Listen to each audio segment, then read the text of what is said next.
obi akoka ne social unim de ye party ne de wo kae no say Accra Kumasi Expressway no and replace highway dualization project no bibi say ne ye party enti ampa enkran kwan dada no mo beye they said the okay no amo ye no by expressway no so mo beye ani gisem ne ate kama nti monye the here and said the roads are complete ya wie nobody cares about the number of cars you use my men can straight all we care about is that what finish here aduma na ye de ama on why ye ye ye hu corruption bia wa kire because yet kromu ha ye hu over 50 cars ya akonya kurate car mu akonya te car mu that is not our concern 50 cars yesan so a yenya akonya esimu apepa ho kama edi convoy mu akonya car edim bi ye hu bi wa kromu ha. I like your humility.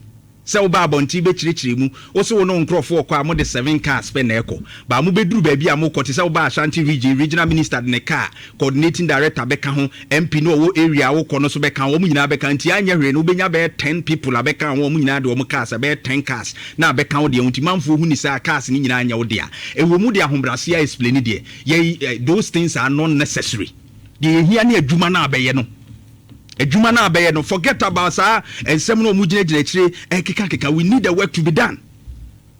You've done no wrong. Eti kromu ye hu nkonya na esikam. Na cars is asu 50. Near the rubber sha konya hu na esi ba kum na eko. Nya no ne hia just focus on the work and keep delivering. Na ye hu nto ye kwan ne hia those complaining today they did worse yesterday.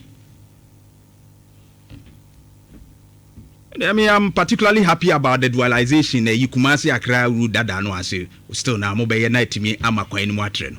Ye we num bi na afi no obi akotwa ne social media kenkan hwan a be kenkan cars ya be ya. Now bus or se mu nyina mo ntra bus mu no metro mass ne betumi akọ site.